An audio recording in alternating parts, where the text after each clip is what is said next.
Пікірім сіз үшінші жігіттердің әскерге барып бармағаны маңызды ма? Жігітке барып бармаған маңызды емес, ең бастысы адамгершілігі жігіттер болса болды ғой, еркектік қасиеті болса болды.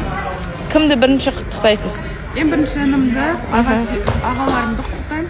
Ақасер, менің қолдаушыларым ғой, сол кісілерді құттықтаймын. Әрдайым өмірлерінде тек бақыт, жақсы жаңалықтар көп болсын деген болса. Және ағам армияға барған, сол кісіні де құттықтаймын. Сол кісілерді. Иә. Бір сұрақ қойғым келіп тұр, ренжімес деп ойлаймын. Сіз туралы енді көп білмейміз ғой, оқырмандар да біле кетсін. Ал сіздің әкеңіз туралы? Ол кісі енді, ол кісімен полностью өзгеміз да. Кішкентай кезімізден бастап ол кісі жоқ қасымызда. Демек, ата-анаңыз ажырасып кеткен бе? Оны айтқан болатын бірінші рет. Әсемнің көңіл-күйі қалай екен? Өте күшті. Не себеппен күшті болуы?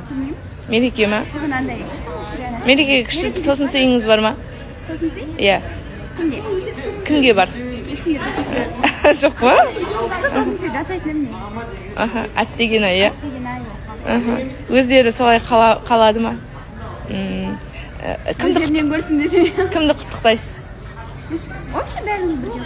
Енді құттықса да біздің оқырмандарды мүмкін. Бүгінгі келіп жеткен мерекелеріңізбен барлық жігіттерді, ағаларды, барлықтарыңызды құттықтаймын.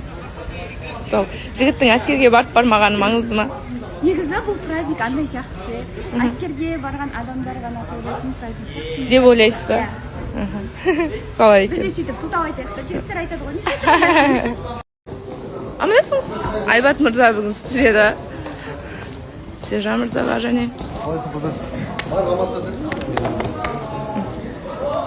Мерекеңізбен құттықтаймыз. Сіз кімді, бірінші сізді кім құттықтады?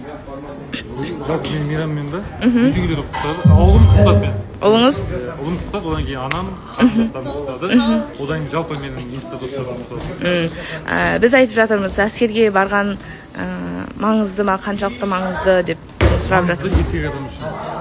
Еркек адамды спорт, немесе әскер, көше, тәрбие дейді ғой. Жалпы еркекті қасиетті оятады. Жүйкені жақсылап тұрып, жонады. Өмірге деген құштарлығын оятады. Бағана айттым ғой, елдар бар дедім, және Айбат мырза бар, бізде әскерге барған. Сонымен қатар Сержан бар, солай.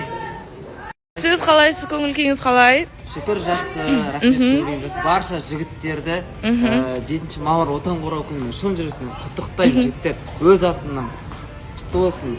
Сезілмейді мына жақта. Сіз әскерге барғансыз ба? Мүлдем, әскерге. Өкінішке орай бармай қалдым. Бармай қалдыңыз. Нұрай айтады, әскерге бармаған жігіттер бүгінгі мерекені тойлауға тойламау керек, недостойны жігіттер. Күшті, Нұрай. Мынадай қанды түсті отыр ғой. Чорт дейді, анау дейді, мынау дейді. Бүгін тойлай берсін ба, бірақ жігіттер смело. Жігіттер, түші ойланыңыздар. Күйген дүние күйіп кетсін. Ойланыңыздар, құтты болсын мейрамдарыңызбен. Нұрайдың көңіл-күйі қалай? Кеше қайда болдыңыз? Кеше ағам армиядан келген енді. Содан кейін армиядан күтіп алғаным бар ағамды. Күтіп алғаныңыз, үй жақтан күтіп алғаныңыз бар, ұйықтап қалып. Үй жақтан күтіп алғаным бар, ренжідейші. Сен мені ағаңды бір жол көрмей деп. Дегені бар. Енді бүгінгі мейрам құтты болсын бүкіл жігіттер. Құттықтаныңыз ба ағаңыз енді бірінші болып? Бірақ менде мынандай нәрсе, армияға барған балдарды мен достойный деп санаймын осы қадамға. Ал армияға бармаған балдарды мен өзі құттықтағым келмейді. Олар недостойный деп ойлаймын. Менің ол ұстанымым сондай. Жеке ойыңыз ба? Ойым сондай. Демек қарайсыз. Біздің арамызда бірақ бала ғана барған. Сонда қалған балдардың бәрін даже құттықтаған да жоқ мен мысалы. Елдар ғана барған, елдар ғана, ол енді достойный жігіт деп ойлаймын. Және Айбат мырза бар, егер қателеспесек. Енді кемеді ғой. Кемеді бірақ. Басқа балдар